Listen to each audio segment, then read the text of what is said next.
우리 역사라고 인사하겠습니다. 세 부대를 준비합시다. 이렇게 인사하겠습니다. 세 부대를 준비합시다. 세 부대를 준비합시다. 오늘은 마르다와 마리아 그리고 나라는 제목으로 말씀을 나누려고 합니다. 이 마르다와 마리아는 성경에서 매우 유명한 자매입니다. 마르다와 마리아는 그 예수님의 그 중요한 사역에서 빠지지 않고 나타나는 사람입니다. 대표적으로 예수님이 죽은 나사로를 살리는 사건, 이 사건을 통해서 예수님이 그 죽은 자를 살리는 능력이 있다라고 하는 것을 드러내는 거죠. 그래서 부활이 거짓이 아니라 실제라고 하는 것을 나타내는 매우 중요한 사건입니다. 그때 죽었다 다시 살아난, 괜찮은가요? 죽었다 다시 살아난 그 나사로가 바로 오늘 저희가 읽은 그 마르다와 마리아의 남동생입니다. 그러니까 이 부활의 표시에 얘기하고 있는 것이 바로 그 마르다와 마리아의 모습이라는 거죠. 또 우리가 예수님 그 십자가를 앞에 두고 고민하실 때 그 예수님의 머리에 향유옥합을 부은 여인이 있죠. 그 마리아입니다. 그 마리아가 지금 여기 나오는 마리아라는 거죠. 그래서 예수님의 그 십자가와 부활이라고 하는 그 사건, 이 사건에 대해서 잘 드러내고 있는 것. 이 사건이 나타날 때마다 이 마리아, 또 마르다, 나사로 이렇게 드러나게 된다는 거죠. 오늘 읽은 말씀은 이제 마르다와 마리아가 예수님을 자기의 집으로 초대한 사건에 대해서 설명을 하고 있습니다. 근데 문제가 생겼습니다. 예수님을 초대한 마르다가 예수님을 대접하기 위해서 매우 분주하게 움직이고 있는데 그 동생인 마리아는 예수님 앞에서 말씀만 듣고 있다는 거죠. 그래서 마르다가 예수님한테 가서 얘기합니다. 동생한테 좀 동생을 좀 꾸짖어 주십시오. 나는 이렇게 분주하게 바쁘고 있는데 쟤는 예수님 앞에서 얘기만 듣고 있습니다. 그러니까 나를 얼른 가서 도와주라고 예수님께서 좀 말씀해 주세요. 이렇게 얘기합니다. 근데 예수님은 오히려 마리아를 가서 도와주라고 얘기하는 것이 아니라 오히려 마르다야, 네가 염려하고 근심이 많구나 이러면서 오히려 마르다를 이렇게 위로하실 뿐만 아니라 또 오히려 마리아를 칭찬하고 있다는 거죠. 여기서 예수님의 그 가르침은 우리 예상과는 좀 다르죠. 우리도 아마 마르다랑 비슷하게 예상했을 것 같은데요. 우리 생각에는 이제 마리아를 꾸짖어서 가서 얼른 언니를 도와줘야지. 네가 혼자서 여기서 말씀드리겠다고 앉아있으면 되겠니? 언니 저렇게 바쁘게 분주하게 움직이고 있는데 이렇게 얘기를 해야 된다는 거죠. 오히려 여기서 좀 불쌍한 자는 누굽니까? 약자는 마르다죠. 마르다는 혼자서 뭔가 이렇게 집안일을 다 그리고 손님을 다 접대하기 위해서 혼자 다 책임지고 있다는 겁니다. 근데 마리아는 아무 일도 안 하고 가만히 있는데 예수님은 그런 마르다를 칭찬하는 것이 아니라 오히려 가만히 아무것도 안 하고 있는 마리아를 칭찬하고 있다는 것입니다. 여기서 보면 이제 우리가 세상의 가르침하고 좀 다르죠. 세상의 기준을 보면 어떻습니까? 마르다가 잘하고 있는 거고 마리아가 잘못하고 있다는 것입니다. 예수님은 전혀 반대로 얘기하고 있다는 거죠. 그럼 예수님이 우리한테 손님 초대해도 접대 안 해도 돼. 그냥 손님하고 얘기만 열심히 하고 있으면 돼. 이런 걸 가르치는 걸까요? 아니요. 당연히 아니겠죠? 접대해야죠. 접대해야죠.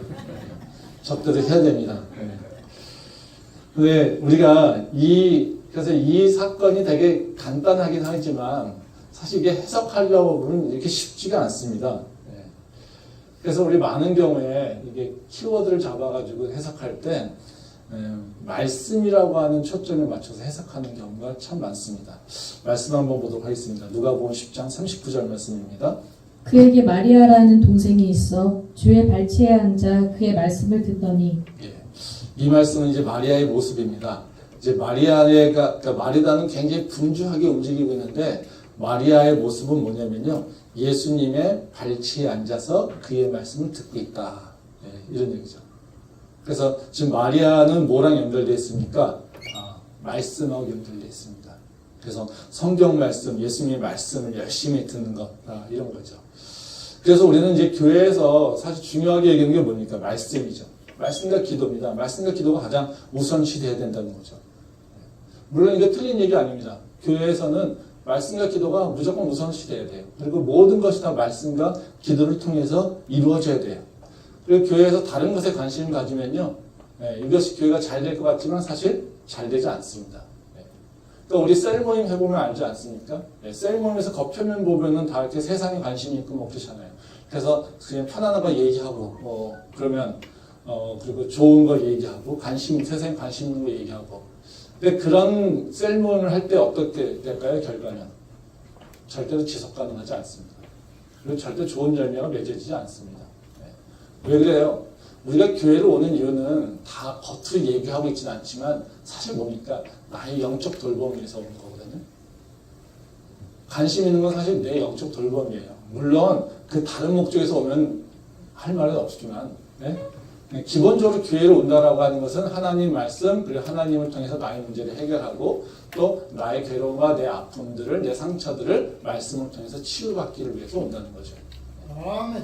그래서 교회에서는 가능하면 원하는 모든 성도들이 갖고 있는 기본적인 마음은 뭐냐면요. 내가 말씀과 기도를 통해서 내 삶의 문제를 좀 어떤 식이든 접근하고 싶은 거죠. 근데 그것을 대놓고 접근하기는 어렵죠. 그러니까 삶을 통해서 나눔을 통해서 간접적이라도 그런 것들에 대해서 답을 찾고자 하는 것이 바로 우리 성도들이 갖고 있는 모습이라는 거죠. 그런데 그것을 하지 않고 말씀과 기도에 상관없이 다른 얘기만 하고 끝난다? 그러면 그 셀 모임은 절대로 좋은 열매가 맺어지지 않습니다. 그리고 그거는 지속 가능하지 않다는 거죠. 그렇기 때문에 교회에서는 말씀과 기도가 우선시 돼야 되고요. 교제도 말씀과 기도를 통해서 교제해야지 되는 거고요. 그리고 또 말씀과 기도를 통해서 뭔가 새로운 행동들을 도전해 나가야지 된다는 거죠. 그래서 이제 항상 교회에서는 이 말씀을 볼 때도 말씀을 중요시 여기는 마리아를 되게 그 초점을 맞춰서 보고 있습니다.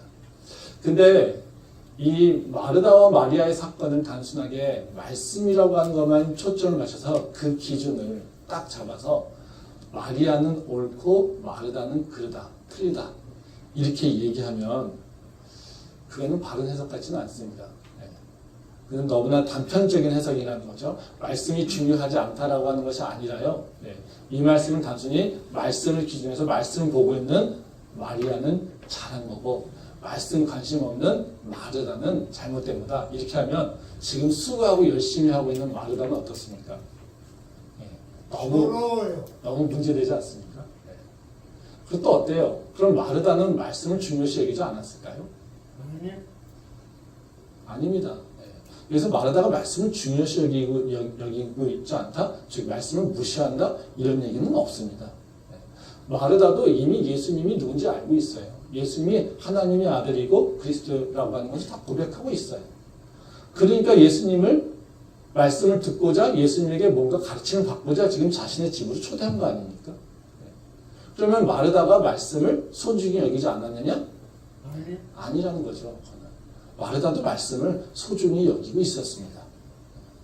근데 그 예수님을 대접하기 위해서 다른 일을 열심히 했다고 그 짧은 순간에 예수님의 그 발치에 앉아가지고 말씀 듣지 않았다고 해서 마리아는 말씀을 열심히 공부하는 자, 그리고 마르다는 말씀을 공부하지 않는 자, 이러고 나눠버리면 사실 성경은 굉장히 단편적으로 보는 거라고 생각이 됩니다.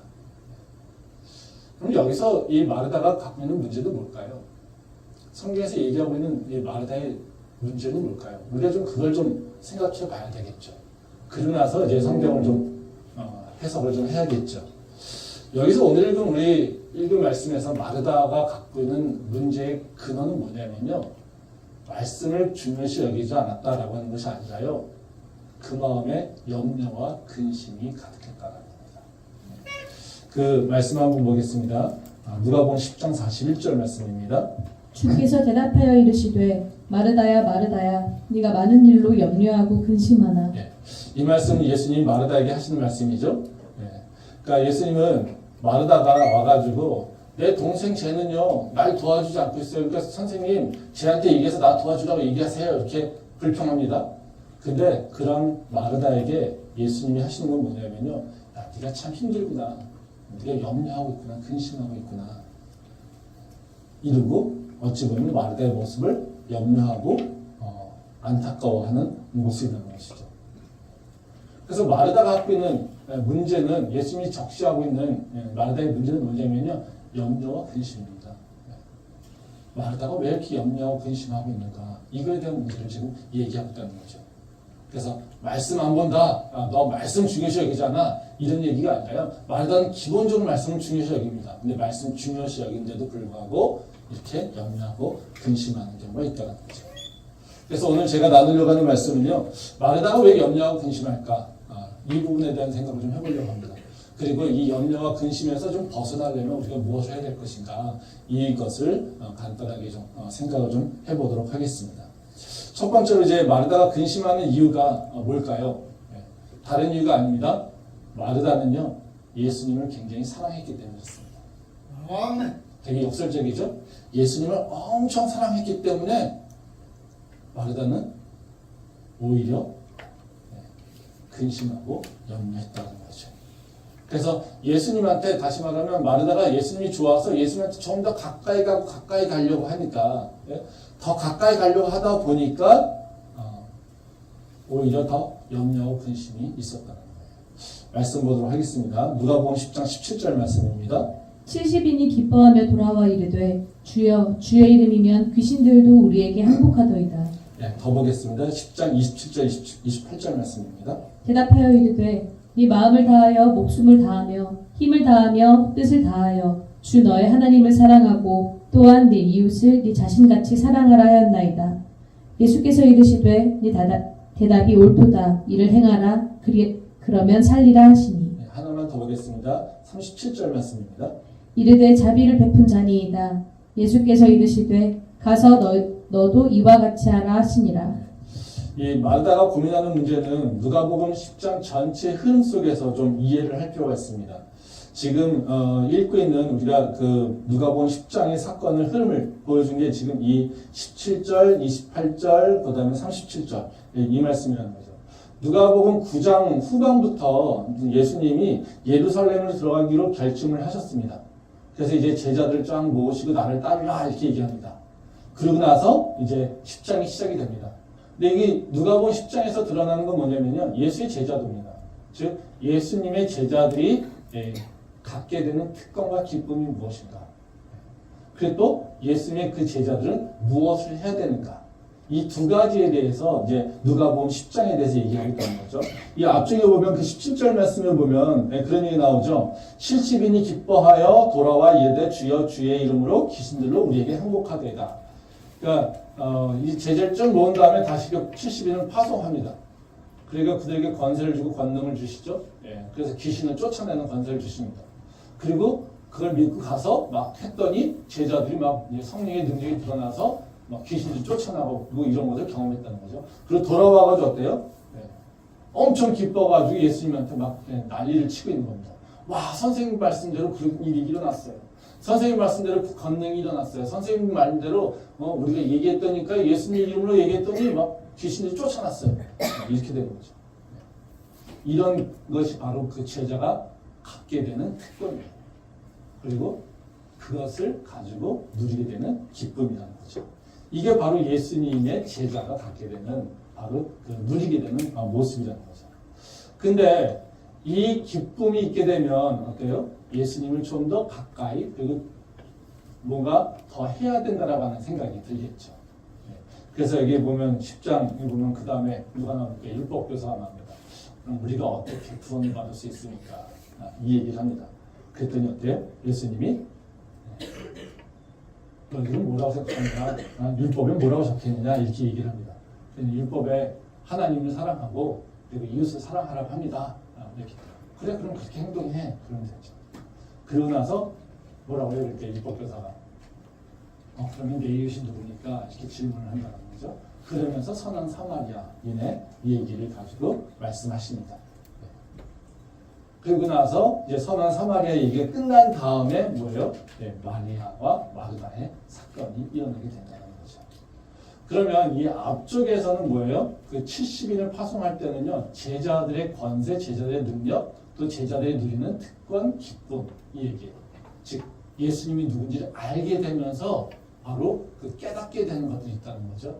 우리가 예수님을 처음 만나서 모를 때는요, 정말 답답하죠. 예수님이 누군지, 그리고 예수님을 내가 믿어서 뭐 하는지, 지금 예배 드리는 게 무슨 의미가 있는 것인지, 내가 설교 듣는 게 무슨 의미가 있는 것인지, 당연히 모르죠. 예수님을 모르면 성경 말씀 절대 이해가 안 되고요. 설교도 절대 이해가 안 되고요. 예배드리는 목적도 이해가 안 되고 예배에 집중하기 정말 힘듭니다. 근데 예수님을 우리가 알게 되면 어때요? 예배에 집중할 수 있고요. 기도할 수 있겠고요. 찬양할 수 있고요. 예? 그리고 설교뿐만 아니라 그 말씀을 통해서 나눔을 통해서 더 은혜가 넘치는 것을 경험하게 된다는 거예요. 근데 그걸로 끝나느냐? 아니라는 거예요. 그러면 우리는 똑같이 무슨 고민을 해야 됩니까? 그러면 내가 예수님의 제자로서 무엇을 해야 될까라고 하는 것에 대한 고민을 해야지 됩니다. 이게 당연한 일이라는 거예요. 그래서 지금 율법교사가 얘기하고 있는 것이 바로 그 얘기죠. 내가 뭘 해야 됩니까? 내가 어떻게 해야 됩니까? 라고 하는 것에 대한 질문을 하고 있는 겁니다. 마르다와 마리아가 보여주는 것도 뭡니까? 예수님의 그 제자가 무엇을 해야 될까라고 하는 것을 두 가지 모습으로 보여주는 거죠. 하나는 마리아의 모습, 하나는 마르다의 모습. 그래서 고민하고 염려하는 마르다, 그리고 편안하게 말씀을 듣는 마르다. 이 두 가지 특징으로 보여주기도 하는 거죠. 그래서 여기서 어떤 제자의 전형이 하나는 마르다 같은 특징이 있고요. 또 다른 하나는요, 마리아 같은 특성이 있을 수 있다는 거예요. 그러면 우리가 어떤 제자의 모습이 되려느냐? 마르다 같은 모습 되지 말고 마리아 같은 모습을 향해서 가. 이것을 얘기하고 있는 게 바로 마르다와 마리아의 사건을 얘기하고 있다는 거죠. 그러면 마르다가 갖고 있는 모습, 어찌 보면 반면교사겠죠? 이게 어떤 문제일까요? 이 특징을 좀 살펴볼 필요가 있겠죠?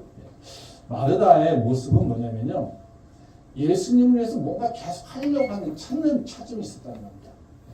말씀 보겠습니다. 10장, 누가복음 10장 40절 말씀입니다. 마르다는 준비하는 일이 많아 마음이 분주한지라 예수께 나아가 이르되 주여 내 동생이 나 혼자 일하게 두는 것을 생각하지 아니하시나이까. 그를 명하사 나를 도와주라 하소서. 이 말씀은 이제 마르다의 모습을 잘 보여주고 있습니다. 거기 보면 40절 초반에 그런 얘기 나오죠. 마르다는 준비하는 일이 많아 마음이 분주한지라, 이런 얘기예요. 그러니까 불평하는 거에 자꾸 초점을 맞추는데 불평하는 거에 초점을 맞추면 안 됩니다. 왜 불평하냐면요, 사실 이것 때문에 그래요. 준비하는 일이 많아서 마음이 분주한 거예요. 즉 예수님이 내가 사랑하고 내가 정말 중요하고 내가 정말 만나고 싶고 내가 정말 모시고 싶은 예수님이 우리 집에 오셨어요. 그러니까 어떻게 해요? 내가 뭔가를 해야 돼요. 맛있는 음식도 대접해야 되고요. 또 뭔가 예수님이 편안하게도 해야 되고요. 그러니까 어떻게 했습니까? 호스트한 사람 입장에서 좋은 자리에, 좀 편안한 자리에 불편한 건 없을까? 물은 내야 될까? 언제 물을 내야 될까? 음식은 언제 내야 될까? 뭐 이런 것들 되게 고민하고 있는 거예요. 그러니까 지금 머릿속에는 어떻게 해요? 뭐 할 일이 이렇게 쫙 써 있는데요. 지금 몸은요? 하나밖에 없어요. 그러니까 어떻게 해요? 굉장히 마음이 분주한 거죠. 그래서 내는 하고 싶은 건 많은데 할 수 있는 거는 되게 한정돼 있어요. 그러니까 어떻게 해요? 염려하고 근심하고 있다는 거죠. 이게 마르다의 마음이에요. 이게 정말 좋은 마음 아닙니까? 크리스천들이 예수를 믿게 돼서 경험하게 되는 염려와 근심은 두 가지 종류가 있습니다. 한 가지 종류는 뭐냐면요, 믿음이 있어서 염려하고 근심하는 게 있어요. 말씀 보겠습니다. 고린도후서 11장 28절에서 29절 말씀입니다. 이 외의 일은 고사하고 아직도 날마다 내 속에 눌리는 일이 있으니 곧 모든 교회를 위하여 염려하는 것이라. 누가 약하면 내가 약하지 아니하며 누가 실족하게 되면 내가 애타지 아니하더냐. 이 말씀은 이제 바울의 염려하는 내용을 기록하고 있는 겁니다. 거기 보면 이제 그 28절에 보면은 내가 교회를 위해 염려하는 것이다라는 거잖아요. 그 염려의 단어가 지금 마르다가 염려하는 것과 동일합니다. 원어가. 근데 여기 보면 뭐합니까? 바울이 교회를 다니는데 편안해야 되는데 뭐 하고 있어요? 지금 근심하고 있다. 염려하고 있다는 거예요. 어떤 성도가 약하면 어떨까? 어떤 성도가 실족하면 어떨까? 이런 어떤 교회가 잘못되면 어떨까? 내가 복음의 씨앗을 뿌렸는데 그 교회가 잘 융성하게 커나가지 못하면 어떻게 될까? 그래서 어떻게 해요? 계속 이 교회들을 보면서 계속 염려하고 또 그 교회들에게 무슨 말씀을 전해야 될까? 이렇게 계속 고민하고 있는 거예요. 이게 지금 바울의 염려라는 거죠. 이 마르다가 염려하고 있는 것도 똑같은 얘기죠. 예수님을 어떻게 하면 잘 모실 수 있을까? 이거에 대해서 염려하는 거죠. 즉 예수님을 사랑하기 때문에 하게 되는 거죠. 이 염려는 되게 좋은 염려입니다. 만약에 우리가 이런 염려를 하고 있지 않다면 어떨까요? 문제 있는 겁니다. 내 마음 가운데 내가 교회를 다니고 있어요. 내가 예수를 믿는다고 하고 있어요. 근데 내가 이런 염려를 하고 있지 않다라고 하면 나는 뭐요? 문제 있는 거예요. 내가 진짜 예수님 사랑하고 있는가? 내가 정말 교인인가? 한번 생각해 봐야 돼요. 왜? 이런 염려는 자연스럽게 나오는 거예요. 안 하는 게 이상한 거예요. 이런 염려를 하는 게 이상한 게 아니라 안 하는 게 이상한 거예요. 그러니까 이 염려를 하고 있지 않다라면 내 모습을 다시 한번 봐야 돼요. 내가 우리 교회에 대해서 염려하고 있지 않고 내가 전도한 누군가, 내가 사랑하는 영혼, 누군가에 대해서 염려하고 있지 않다? 그러면 어떻게 해요? 나는 오로지 내가 먹고 입고 내가 누리는 것만 염려하고 있다? 그럼 뭐예요? 나는 진짜 예수 믿는가? 내 안에 십자가가 있는가? 한번 생각해 봐야 돼요. 이거는 크리스천들이 가져야 될 좋은 염려입니다. 이것은 당연히 있어야 될 것이에요. 이게 우리 안에 있으면 좋겠습니다. 근데 또 다른 염려는 있습니다. 또 다른 염려는 뭐냐면요. 반대예요. 믿음이 없어서 생기는 염려예요. 말씀 보겠습니다. 마태복음 6장 26절에 27절 말씀입니다. 공중의 새를 보라. 심지도 않고 거두지도 않고 창고에 모아들이지도 아니하되 너희 하늘아버지께서 기르시나니 너희는 이것들보다 귀하지 아니하냐. 너희 중에 누가 염려함으로 그 키를 한 자라도 더할 수 있겠느냐. 이 말씀은 이제 산상수훈 내용이잖아요. 세상에서 먹을 것과 입을 것을 위해서 염려하고 근심하는 것. 이것에 대해서 예수님이 얘기하시는 겁니다. 그래서 이런 염려를 하지 말라고 합니다. 예수님. 야, 니네가 먹을 것, 입을 것 걱정하지 마. 이 땅에서 어떻게 살 수 있을까? 근심하고 걱정하지 마. 그거 근심하고 걱정해봤자 아무 소용이 없어. 니네가 지금 염려하고 걱정한다고 해서 너가 무슨 대단한 일을 바꿀 수 있겠느냐? 네가 지금 막 고민한다고 해서 네 인생 내일이 바뀔까? 바뀔 수 없잖아. 너가 키 작은 것 때문에 막 고민하고 있는데 너가 그 염려하고 고민하면 네가 키를 조금이라도 키울 수 있겠느냐? 너 할 수 있는 거 없잖아. 너가 그거를 할 수 있는 건 없는데 왜 너는 자꾸 왜 그런 거 가지고 염려하니? 야, 그런 것들은 누가 하는 거냐면 하나님께서 하시는 거야. 하나님께서 너희를 지금 돌보고 계셔. 하나님께서 너희를 바라보고 계셔. 하나님께서 너희를 지금 케어하고 계셔. 하나님이 너희가 내일 무엇을 먹어야 될지 다 알고 있어. 하나님 너희가 내일 무엇을 입어야 될지 다 알고 있어. 그 하나님께서 너를 위해서 다 지금 예비하고 계셔. 공급해 주실 거야.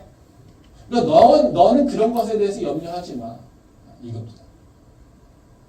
그러니까 이런 염려, 지금 내가 무엇을 하지, 세상에서 어떻게 해야 되지, 뭔가 이런 염려하는 건 어때요? 뭐가 없어서 그렇습니까? 하나님이 나를 책임지고 있다라고 하는 믿음과 확신이 없기 때문에 그렇다는 거죠. 이런 염려는 어때요? 믿음이 없기 때문에. 그래서 우리가 이런 염려는 하지 않는 게 좋습니다. 그래서 내 마음에 근심이 있고 내 마음에 염려가 있다면요, 한번 생각해 봐야 돼. 나는 지금 뭐 때문에 염려하는 거지? 내가 뭐 때문에 근심하고 있는 거지? 내가 지금 우울하고 있으면요, 사실 우울하다는 게 다 염려와 근심의 어떤 그 결과물이잖아요. 그렇죠? 그럼 내가 뭔가 이렇게 근심하고 또 내가 우울하고 뭔가 무기력증에 빠져 있다면 내가 한번 살펴봐야 필요가 있어요. 나는 뭐 때문에 지금 염려하고, 내가 뭐 때문에 지금 우울해하고 있고, 내가 뭐 때문에 근심하고 있는지 한번 생각해 볼 필요가 있어요. 근데 내가 지금 하고 있는 염려가 바로 이 무엇을 먹을까, 무엇을 입을까, 내일이 불안해서. 그래서 지금 근심하고 걱정하고 있다면 뭘 회복해야 돼요? 하나님의 믿음을 회복해야 돼요. 그렇죠? 또 우리가 하나님이 뭔가 나에게 주신 사명이나 또 예수님을 사랑하는 마음에서 교회와 영혼에 대해서 염려하고 근심하는 것이 있다면 우리는 사실 그 염려는 받아들여야 돼요. 오히려 그 염려를 주신 것에 대해서 감사하는 마음이 있어야 된다는 거예요.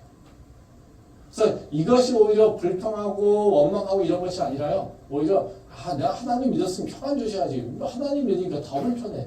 이런 생각으로 가는 것이 아니라 오히려 그런 마음이 나한테 주셨다는 것은 나를 통해서 하는 그 사실적인 일이 있다고 하는 것이기 때문에 오히려 그것을 감사해야 된다는 거예요. 그걸 받아들일 줄 알아야 돼요. 그래서 우리가 내 신앙의 모습이 지금 잘 돼 있는가, 내가 지금 건강한 게 신앙생활을 하고 있는가, 이걸 보려면요, 내 염려를 좀 보면 돼요. 내일 먹을 것, 입을 것 걱정하고 있다면 나는 믿음의 문제가 있는 거예요. 내가 지금 하나님의 나라를, 하나님의 영광을, 그리고 하나님의 사랑하는 영혼들을 위해서 염려하는 것이 있다면 감사할 일이에요. 그리고 그것을 어떻게 이제 해결할 것인가, 이걸 고민해야 된다는 거죠. 그래서 우리가 좀 건강한 염려, 그리고 건강한 근심이 우리 안에 있으면 좋겠습니다. 그러면 우리가 예수님을 사랑하기 때문에 생기는 염려와 근심을 어떻게 다뤄야 될까요? 이게 문제겠죠. 오늘 이 마르다와 마리아의 사건을 통해서 가르쳐주시는 것도 우리가 그런 염려를 어떻게 다룰 것인가에 대한 얘기를 해주고 있는 거예요. 어떻게 예수님께서 말씀하신 거냐면요, 무엇을 하는 거에 초점 맞추지 말고 어떻게 하는 것인가에 초점 맞추라는 겁니다. 즉 내가 뭘 할까? 이런 생각하지 말고요. 그리고 내가 어떻게 이걸 할까라고 하는 것에 대해서 초점 맞추라는 거죠. 오히려 이건 선택과 집중과 같은 얘기긴 한데요. 하나를 하더라도 충분하게, 풍성하게 뭔가 하라고 얘기를 하신다는 거죠. 말씀 보겠습니다. 누가복음 10장 42절 말씀입니다. 몇 가지만 하든지 혹은 한 가지만이라도 족하니라. 마리아는 이 좋은 편을 택하였으니 빼앗기지 아니하리라 하시니라. 예. 이 말씀은 예수님께서 마르다에게 주시는 솔루션입니다. 예. 그러니까 마르다가 예수님을 위해서 여러 가지 일을 하고 싶어 하잖아요. 근데 마르다가 한계를 가지고 지금 제대로 할 수 있는 것이 없어서 막 분주하게 헤매고 있다는 거죠. 그런 마르다에게 예수님이 두 가지 이 솔루션을 얘기하고 있어요. 첫 번째 가르침은 뭐냐면요, 한 가지라도 제대로 해, 이겁니다. 거기 보면 뭐갑니까? 몇 가지만 하든지 혹은 한 가지만이라도 이렇게 얘기하잖아요. 예. 여기서 몇 가지만 한 가지만이라도 제대로 해, 이겁니다. 여기서 이 몇 가지만 또는 한 가지만이라도 번역되는 그 헬라어는 뭐냐면요, 헤노스라고 하는 단어입니다. 헤노스는 하나 또는 풍성이라고 하는 의미가 있어요. 그러니까 하나로도 충분해, 예, 이런 얘기겠죠. 예. 그러니까 예수님이 우리한테 얘기하시는 건 우리는 뭐 몇 가지만 이렇게 얘기하고 있지만 사실 하나라도 충분하게 하면 돼.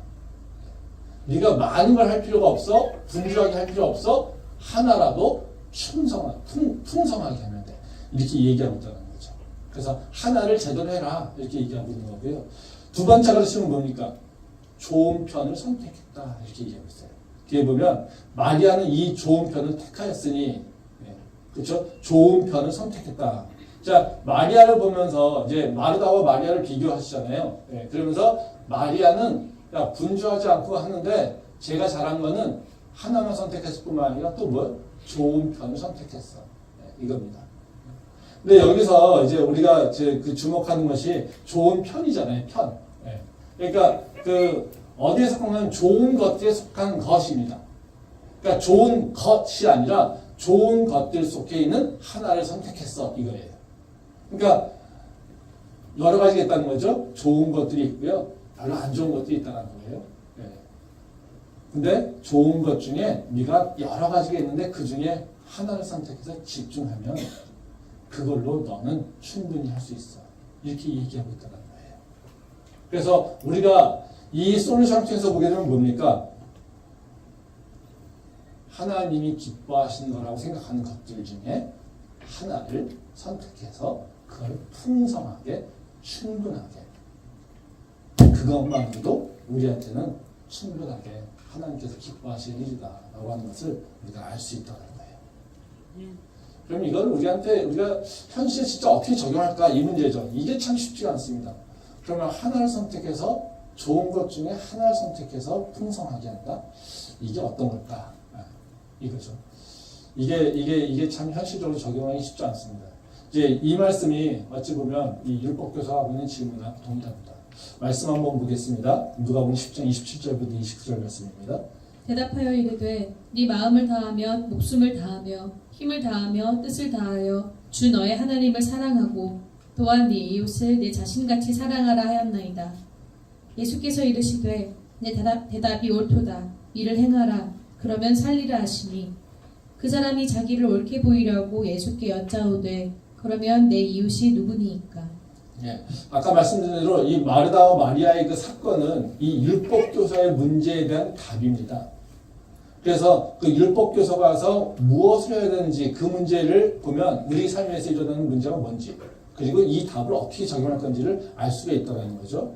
그 예수님이 율법에 기록된 것을 너가 해 그럼 되라는 거죠. 그랬더니 그 율법교사가 하는 얘기가 뭡니까? 하나님을 사랑하는 것과 이웃을 사랑하는 것 이것을 얘기합니다. 그렇게 행해라 이 얘기합니다. 그랬더니 율법교사가 얘기하는 게 뭡니까? 내 이웃이 누굽니까? 이렇게 얘기합니다. 네. 지금 이 율법교사의 태도를 보게 되면 두 가지의 특성이 있는데요. 하나는 뭐냐면요. 하나님 사랑과 이웃 사랑에 있어서 지금 율법교사 고민하고 있는 건 뭡니까? 이웃 사랑의 문제를 얘기하고 있어요.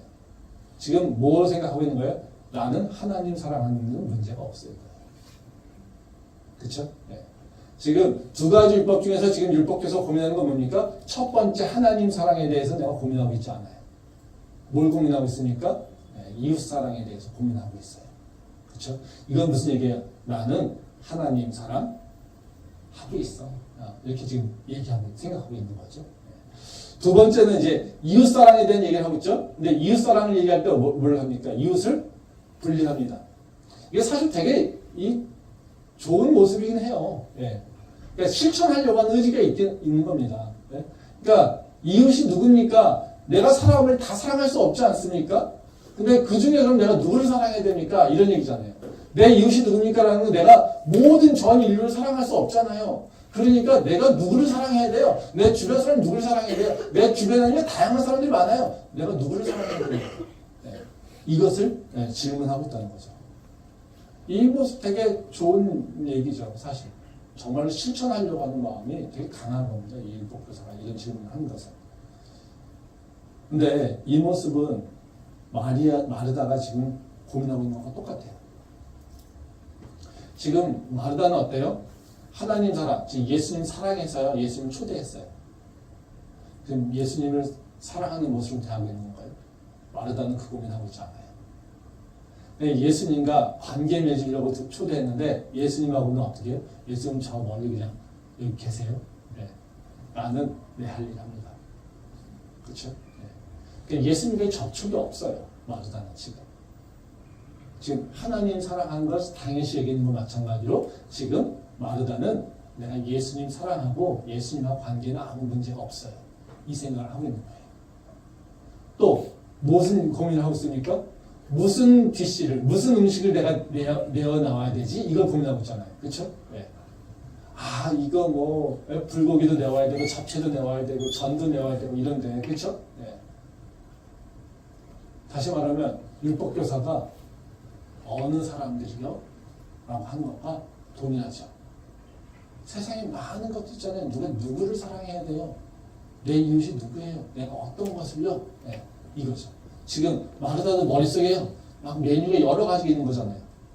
머리에 여러 가지가 있어가지고 그 중에 내가 뭘 선택해야 되지? 뭘 만들어야 되지?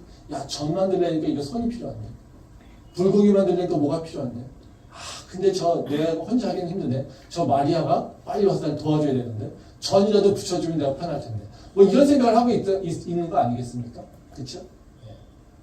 여러 개의 선택이 있다는 거죠. 선택하려고 하는 문제가 생긴다는 거예요.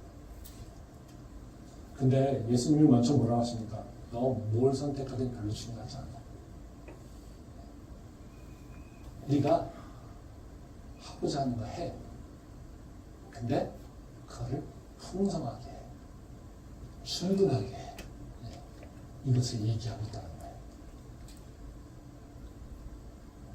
우리가 많은 것을 예수님한테 하려고 하는데요. 많은 것이 아니라요. 하나라도요. 제대로 충분하게 하는 거죠. 그럼 여기서 고민이 있죠. 충분하게, 풍성하게 하는 게 뭘까? 내가 예수님을 사랑한다는 마음으로 풍성하고 충분하게 하는 것이 뭘까? 어떻게 해야지 풍성할까? 우리 이런 걸 좀 생각해 봐야 돼요. 그렇죠? 저도 이것에 대한 고민 되게 많이 했습니다. 한 주 동안 내가 풍성하게 예수님을 사랑해서 하는 것 이게 뭘까? 예. 이런 것을 제가 이렇게 검토하다 보니까, 생각하다 보니까, 예, 몇 가지 이제 그렇게 머릿속에 떠오르는 생각들이 있더라고요. 예. 한 가지가 뭐냐면요, 저희 아들이에요, 아들. 저희 아들이 요새 일요일에 주일에 예배를 3번 드립니다. 일요일날. 아침 8시 반부터인가 가가지고요, 오후 4시인가? 이렇게 와요. 예. 그래서 제가, 대학교 1학년인데, 저기 중고등부 보조교사 하거든요.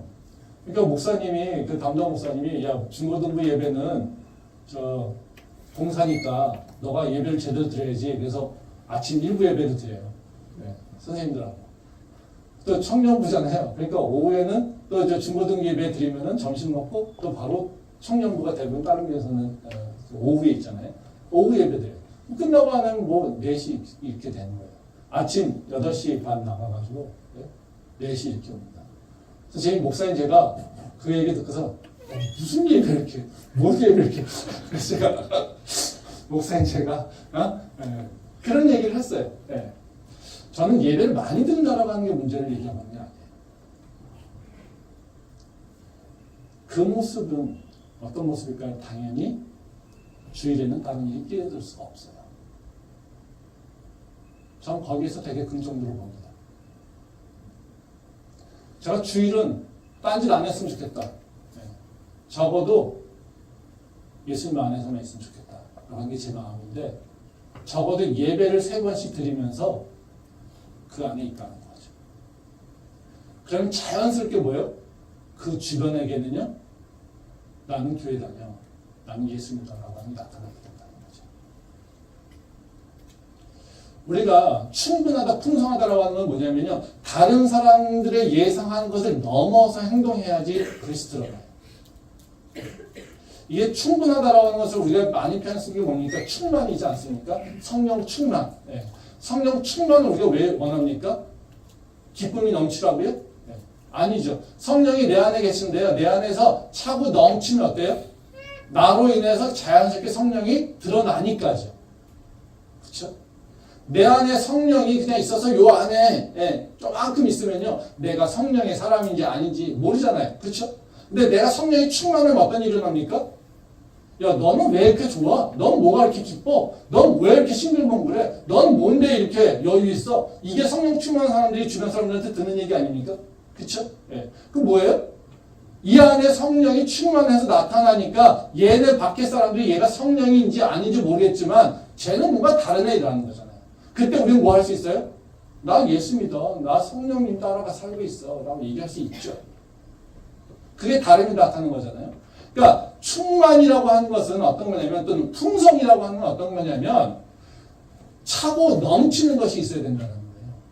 우리가 예수님을 사랑하는데 예수님을 사랑하는 마음이 내 안에서 사랑합니다라고 해서 내 안에 숨겨놓는 것이 아니라 나 예수 사랑해요라고 하는 것이 내가 그 사랑하는 마음이 넘쳐서 내가 예수 사랑해요라고 고백하지 않아도 주변 사람이 아는 거예요. 이게 풍성하다는 거죠. 이 선한 사마리아 여인에 대한 얘기를 하면서요, 그렇게 그 표현을 보면 그렇습니다. 그 선한 사마리아 여인이 그 강도 만난 자를 여관에다가 맡겨놓잖아요. 그리고 뭐 합니까? 나 책임 다 했어. 나 도와줬어. 이걸로 끝냅니까? 아니에요. 그렇지 않아요. 내가 돈 줄 테니까 이 사람 끝까지 책임져줘. 그리고 내가 부족한 거 있으면 내가 돌아오는 게 그거 페이할게. 이렇게 한다는 거예요. 이거는 도와주는 차원, 일반적으로 도와주는 차원은 어떻습니까? 야, 얘가 쓰러졌어? 우리는 병원에 데려가면 끝나는 거잖아요. 그렇죠? 내 책임이 아니잖아요. 나는 어찌 보면요, 인간적으로 해야 될 책임은 뭡니까? 병원에 데려가면 되는 거예요. 근데 지금 선한 사마리아인이 케이스를 통해서 보게 되면 예수님이 얘기해주는 그 선한 사마리아인의 케이스는요, 그 차원이 아니에요. 우리가 생각하는 이상이에요. 뭘로 봅니까? 이 사람을 자기 책임으로 들어온다라는 거예요. 내가 이 사람을 당할 때까지 내가 페이할게. 이것까지 온다는 거예요. 뭐예요? 우리가 기대한 것 이상으로 일어난다는 거죠. 우리가 뭘 한다라고 하면, 예수님을 사랑한다라고 하면요, 그런 마음이 있어야 되는 거죠. 충만하게, 풍성하게. 제가 얼마 전에 그 어떤 분하고 뭐 이런 얘기 하다가 뭐 미얀마 얘기가 나왔습니다. 그래서 내가 미얀마 뭐 이런저런 얘기하고 뭐 그랬더니 그분이 그런 얘기 하더라고. 왜 어쩌다 이렇게 미얀마에 관심 있게 됐냐. 그냥 뭐 제가 뭐 자세한 얘기가 나와. 제가 크리스천이에요. 그래서 이제 이렇게 했습니다. 저한테 대뜸 물어보는 얘기가 어떤 교회 다녀요? 그러더라고요. 좀 큰 교회인데요. 그 교회 다니세요? 그러더라고요. 저한테. 뭐 그 교회 이름을 밝히지 않겠습니다. 그래서 아니요, 그 교회 아닌데요. 왜 그러세요? 그랬더니 자기 아는 사람이 어떤 교회 그 교회 다니는데 외국인 사람 뭐 이런 미얀마 뭐 이런 사람들 엄청 열심히 해서 그 사람 보면 맨날 그것만 하고 있더라고. 그래가지고 혹시 같은 교회인가 해가지고 물어보잖아요. 그게 충만이에요. 그게 풍부한 거예요. 그 사람이 누군지 몰라요. 저는요. 어떤 사람을 외국인 사역에 대해서 완전히 몰입해서 그 직장의 그 주변의 사람들이요. 그 사람 하면 무슨 사역? 그리고 무슨 교회. 그래서 그 교회는 그 사역. 그 사역하면 그 교회. 그게 돼버리는 거예요. 그게 풍성한 거죠. 그게 충만한 거죠. 우리가 언제 이 풍성함이 나오겠습니까? 율법적 개념으로 해서 내가 지키는 것, 내가 적어도 벌받지 않는 것, 내가 하나님한테 적어도 책 잡히지 않는 것, 이것을 위해서 행동할 때는요, 절대로 충만함이 나오지 않아요. 내가 복받기 위해서 이 정도는 해줘야지라고 하는 생각으로 있게 되면요, 절대로 그 내 삶 속에서 풍성함이 나올 수가 없어요. 그럼 뭐 하면 됩니까? 내가 조건만 맞추면 되니까요. 그렇죠? 그래서 우리 고민은 뭡니까? 어떤 조건만 채우면 돼? 그러면 내가 적어도 하나님 앞에 욕먹지 않을 수 있어. 이거에 대한 고민을 하게 된다는 거죠. 그런 거는 어때요? 예수를 사랑하는지, 예수를 믿는 것인지, 교회를 다니는지 안 듣는지 세상에서 절대 나타나지 않습니다. 그건 절대로 풍성함에, 충만함에 도달이 안 된다는 거예요. 그래서 우리가 고민해야 되는 건 뭐냐면요, 뭘 하더라도요, 내가 예수 그리스도를 믿기 때문에 이런 일을 해. 제가 왜 저런 일을 할까? 쟤 다른데? 그래서 예수 그리스도를 믿기 때문에 그래! 라고 하는 것. 이것이 드러날 수 있는 정도로 내가 뭔가에 집중하는 것이 필요하다는 거예요. 그럼 또 다른 문제가 있죠. 한편이죠. 좋은 편. 우리가 고민하는 건 뭐냐면요, 실천을 하려고 하다 보면요, 말씀을 진짜 실천하려고 보면 이 두 가지 않습니까? 하나님을 사랑하고 이웃을 사랑합니다. 그렇죠? 그러면 우리가 그러지 않으려고 하는데도 불구하고 때로는요, 어떤 일이 일어나게 되면 이쪽에 경도함이 일어날 수 있어요. 한쪽에. 예수를 사랑하는 것에 굉장히 경도되어 있어요. 그럼 뭘로 빠질까요? 종교심으로 빠질 수 있어요. 또 이웃사랑하는 것을 빠지면요, 뭘로 빠질 수 있을까요? 윤리적으로 빠질 수 있어요. 윤리적, 도덕적인 쪽으로 빠질 수 있어요. 그래서 우리가 이게 어느 편에 있을 것인가 라고 하는 것이 되게 중요한 게 뭐냐면요, 우선순위가 뭐냐는 거죠. 무엇을 위해서 하냐는 거죠. 그래서 우리는 이 두 가지 각각 따로 떼어놔서 볼 때, 이거를 하나님 사랑, 이웃 사랑을 따로 떼어서, 야, 하나님 사랑하는 것도 하나의 율법, 그러니까 이거는 교회 열심히 다니면 돼. 이건 또 뭐예요? 이건 세상에서 뭔가 봉사하고 이웃에서 좀 세상에서 좋은 일을 하면 돼. 이렇게 얘기할 수 있잖아요. 그렇죠? 그래서 이 두 가지가 다 하나님께서 합당한 일이야 라고 생각을 하게 되면 어때요? 두 개 어떤 거 해도 괜찮아 이런 생각이 든다는 거죠. 근데 그건 맞지 않습니다. 이 두 개는 하나예요. 순서가 있습니다. 어떻게 해요? 하나님 사랑을 통해서 이것이 충만해서 이웃사랑을 넘치는 거예요. 그리고 하나님 사랑하는 것의 열매가 여기에요. 하나님 사랑하면서 이웃 사랑 안 한다? 문제 있어요. 이웃 사랑하면서 하나님하고 점점 멀어진다? 문제 있어요. 그래서 교회에서도 봉사 열심히 해야 됩니다. 근데 봉사 열심히 하는데 하나님을 사랑하는 마음이 없다? 문제 있어요. 지금 마르다와 마리아의 차이는 뭡니까? 둘 다 경도되는 거예요. 하나는요, 바로 말씀, 하나님과 관계 속, 예수님과 관계 속에서. 또 하나는요, 예수님 안에서 자기가 해야 될 일이 뭘까를 고민하고 있는 거예요.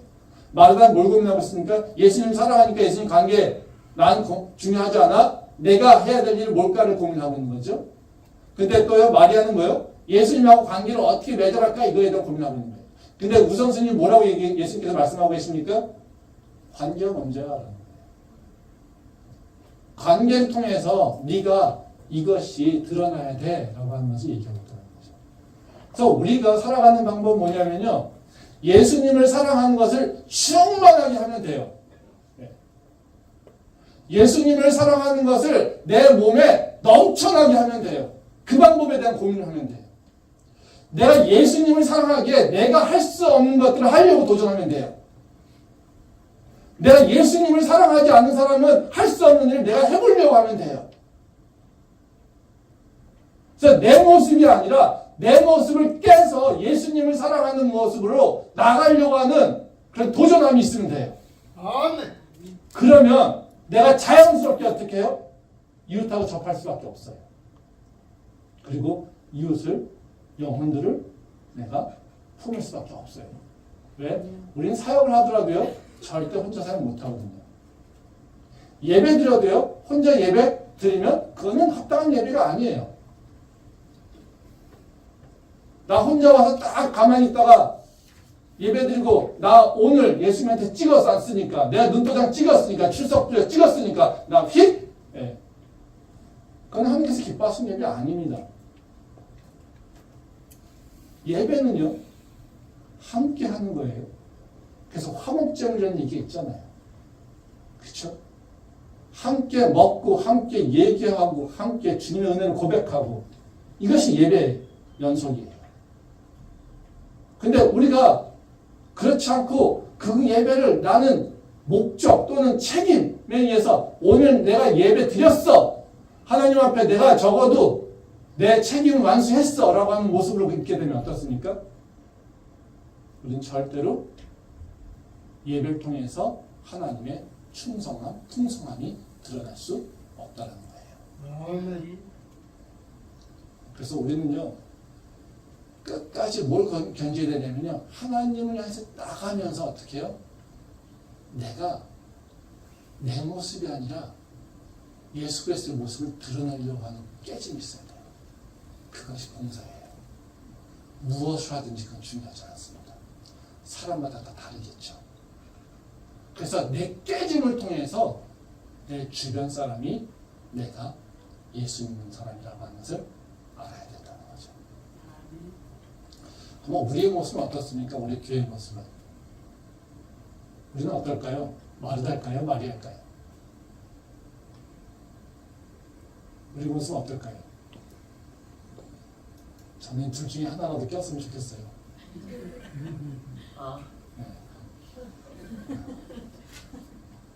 둘 중에 하나라도 꼈으면 좋겠어요. 솔직하게. 네. 마르다처럼 분주합니까? 염려합니까? 저는 그것도 되게 좋은 고민이라고 생각해요.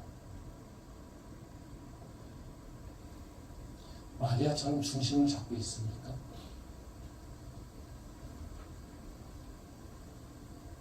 우리 교회의 모습을 보면 이렇게 얘기하다 보면요, 우리 교회는 그래도 참 감사한 건요, 우리 교회 성도님들이 자부심이 좀 있어요. 우리 교회에 대해서. 두 가지 마음이 교차하는 것 같아요. 난 좀 달라? 라고 하는 거. 왜냐면 우리 교회가 좀 다르지만 계속해서 그래도 하나님을 향해서 바르게 나가려고 하는 그런 열심히 있어 라고 하는 것에 대한 자부심이 있는 것 같아요. 근데 또 다른 한편에서는요, 뭐가 부족하냐면요, 내가 열심은 바르게 신앙생활을 하고 있지만 열심은 내지 않는 모습이 있다는 거죠. 우리가 신앙생활이 성장하려면 방향성과 열심이 같이 있어야 되죠. 즉 방향성과 에너지가 같이 가야지 된다는 거죠. 바른 방향에 에너지 자꾸 넣어줘야지 성장이 일어나는 거지, 예? 방향을 잘못 잡아놓고 에너지 잘못 넣으면 따내려 가잖아요. 그렇죠? 예. 근데 방향을 잡아놨는데 가만히 있으면요. 이것도 문제에 멈춰 있잖아요. 그렇죠? 우리 교회 개척교회 힘들잖아요. 그렇죠? 다 힘들대요. 네.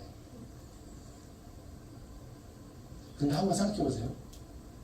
우리 교회 개척교회라고 또 우리가 강의에서 예배해준다고 우리 뭘 희생하고 있나요? 뭐가 불편하죠? 불편함이 있나요? 없어요. 우리가 무슨 희생하죠? 저 큰 교회 다니는 사람들보다 더 많이 희생합니까? 더 시간 많이 냅니까? 더 많은 열심히 있습니까? 더 많은 삶을 드립니까? 이분은 개척교회 다니면서 힘들어요. 근데요, 개척교회 아닌 큰 교회 다니는 사람보다 우리는 덜 예배드려요, 덜 모여요, 덜 봉사해요, 더 열심히 하지 않아요. 그렇죠? 이게 되게 아이러니하지 않습니까? 봉사라고 교회에서 살려고 저 이런 얘기 하지 않습니다. 본인의 선택이라는 거죠. 왜 성장하지 않는지, 왜 내 삶이 바뀌지 않는지 알아야 되지 않겠습니까? 마음으로는 개척교회에서 힘들어나 열심히 고생을 하고 있어요. 그렇죠? 그래서 저 큰 교회 다니는 애들은 편하지. 큰 교회 다니는 애들은요, 우리보다 더 힘들게 살아요. 그렇죠? 여러분들 주일날 예배 몇 번 드립니까? 저희 아들 다니는 교회요, 우리 교회보다 훨씬 커요. 재정도 더 빵빵하고요. 3번 예배 드려요. 우리 교회요, 성가대 없지 않습니까? 왜요? 집사님한테 제가 뭐라는 거 아닙니다. 할 사람 없지 않습니까? 아침 일찍 나오는 게 힘들다고? 성가대 연습하는 게 힘들다고 안 하지 않습니까? 성가대 없는 거에 대해서 아무도 불편함을 느끼지 않지 않습니까? 만약에 성도들이 교회를 위해서, 예배를 위해서 염려하고 근심하고 있다면 이런 일이 일어날까요? 예배를 위해서 내가 드린 예배가 하나님께서 정말로 기뻐하도록 어떻게 하면 더 기뻐하는 예배를 드릴 수 있을까? 내가 예배가 소중하니까, 내가 한 주에 딱 한 번 드린 예배니까 이 예배 통해서 내가 영적으로 뭔가 달라져야지라고 하는 생각으로 이 예배가 어떻게 하면 성령이 충만할까? 이거에 대한 고민하고 염려하는 사람들이 성가대가 있든 없든 아무런 불편함이 없어요.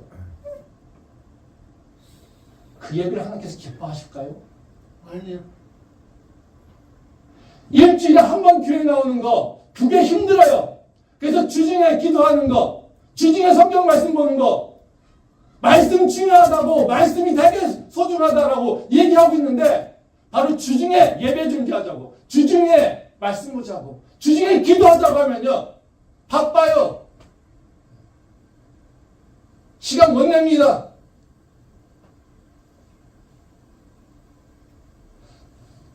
마리아가 아니라 마르다의 믿음도요, 정말 소중해요. 내 마음의 평안이 중요한 것이 아니라요, 우리가 믿는 자로서 가져야 될 염려와 근심이 있지 않습니까? 내 육체적 건강을 위해서는 돈을 들여서 PT를 받으면서 온갖 많은 돈을 들여서 투자하지만, 내가 내 영을 위해서는, 내 말씀을 위해서는, 내 기도하기 위해서는 우리가 무엇을 투자합니까? 여러분들 한 줄 생각해 보십시오. 내 영혼을 위해서 무엇을 투자하고 있는지, 내 영적인 건강함을 위해서 무엇을 투자하고 있는지, 내가 드리는 예배 가운데 하나님의 임재를 통해서 내가 그 영광을 바라보며 그 은혜 충만함을 누리기 위해서 나는 무엇을 하고 있는지. 우리는 마르다가 분주하다고 욕하고 있지만 사실은 그 마르다보다도 못한 존재로 살고 있는 거 아닙니까? 마리아까지가는 충만함이 아니라 적어도 마르다의 모습을 배우는 그 모습이 우리한테 있어야 되지 않겠습니까? 아멘. 그 마음이 내 마음이 들어있지 않은데 지금 우리 율법 교사처럼 나 하나님 사랑하지, 나 예수님 사랑하지, 왜? 나 교회 다니거든, 나 주일에 한 번 교회 가거든, 가끔 기억날 때 기도하거든, 가끔 식사할 때 기도하거든. 이걸로 예수님 사랑한다고 생각하면 안 됩니다. 그건 사랑이 아니에요. 그건 절대 사랑이 아닙니다. 예수님의 사랑은요, 우리를 위해서 십자가를 죽으신 그 사랑이에요. 우리가 그 죽을 수는 없지만요, 그 사랑을 내 모습을 깨는 걸 통해서 드러나야 된다는 거예요. 전 거기서 우리가 도전해야 될 거라고 생각됩니다. 그래서 제가 부담을 드리려고 하는 것이 아니라요, 우리의 모습을 다시 한번 직시하자는 거죠.